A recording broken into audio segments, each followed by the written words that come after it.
सक्षम डोबरियाल है और ये मेरा YouTube चैनल जिसका नाम है NRX नॉलेज चैनल, जहाँ पर हम बात करते हैं ड्रग्स के बारे में। पर ये ड्रग्स के बारे में वीडियो नहीं है, ये उसका थर्ड पार्ट है जिसे हम कहते हैं सेल। और सेल में जो अब मैं बात बताने जा रहा हूँ वो एक बेसिक डिफरेंस बताने जा रहा हूं कि क्या होते हैं प्रोकैरियोटिक सेल, क्या होते हैं यूकैरियोटिक सेल्स। तो हम आज बहुत तमीज से और बहुत अच्छे से जानेंगे कि प्रोकैरियोटिक सेल्स क्या होते हैं और यूकैरियोटिक सेल्स क्या होते हैं। ठीक है, सबसे पहले बात करते हैं प्रोकैरियोटिक और यूकैरियोटिक सेल्स होते क्या हैं। मैं जब बचपन में था तो इसको याद करता था उनके साइज से, लेकिन साइज तो एक बहाना है, असलियत में उसका मेन रीजन कुछ और है। तो हम उसके मेन रीजन पे बात करेंगे कि उसका मेन रीजन होता क्या है। सबसे पहली बात, प्रोकैरियोटिक और यूकैरियोटिक सेल्स का सबसे पहले बिल्कुल अच्छे से बताऊंगा। जो प्रोकैरियोटिक सेल्स होते हैं और यूकैरियोटिक सेल्स होते हैं, ये एक डिवीजन है किसके, सेलुलर ऑर्गेनिज्म में। मतलब सेलुलर ऑर्गेनिज्म डिवाइड होता है, जिनमें सेलुलर ऑर्गेनिज्म रहते हैं, किसमें डिवाइड होते हैं, प्रोकैरियोट्स और यूकैरियोट्स में।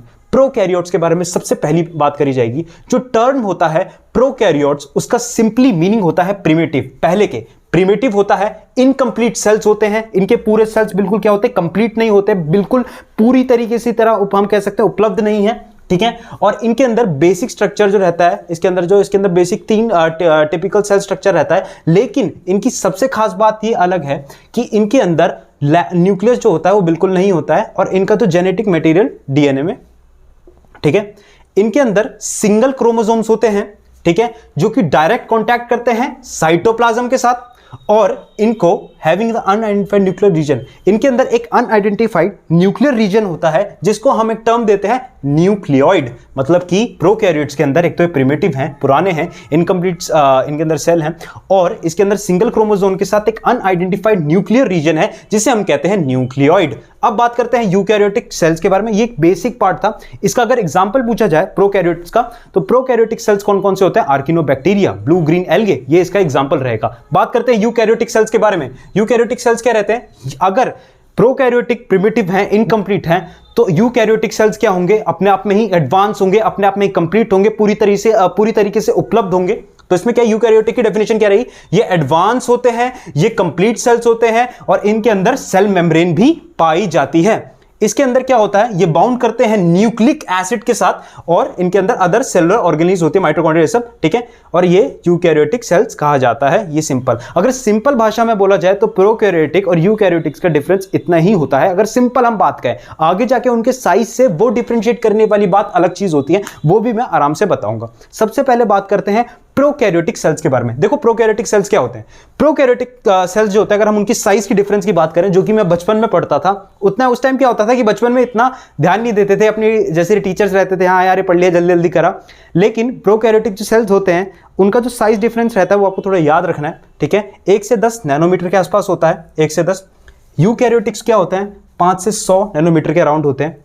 जैसा मैंने कहा प्रोकैरियोटिक्स, इनके अंदर न्यूक्लियस एब्सेंट है, तो प्रेजेंट क्या होगा, न्यूक्लियोइड इसमें प्रेजेंट होगा प्रोकैरियोट्स में। ठीक है, अब यूकैरियोटिक्स तो बहुत एडवांस है, यूकैरियोट्स तो बिल्कुल कंप्लीट है, सब कुछ उसके अंदर है। तो यूकैरियोट्स के अंदर क्या होगा, आपका न्यूक्लियस प्रेजेंट होगा, इसके अंदर कोई न्यूक्लियोइड नहीं होगा। ठीक है, न्यूक्लियस प्रेजेंट होगा, जो मैंने यहां पर बताई है। प्रोकैरियोटिक्स के अंदर सिंगल क्रोमोसोम होता है, ठीक है, यूकैरियोट्स के अंदर मोर देन 1 क्रोमोसोम प्रेजेंट होता है।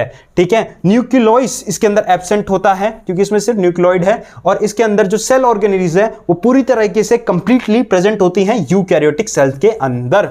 इसके अंदर क्या होता है प्रोकैरियोटिक्स में, जो मेम्ब्रेन होती है, वो जो ऑर्गेनेल्स से जो बाउंड मेम्ब्रेन जो होती है ऑर्गेनेल्स से, वो बिल्कुल होती ही नहीं है इसके अंदर, लेकिन इसके अंदर ये चीज प्रेजेंट होती है।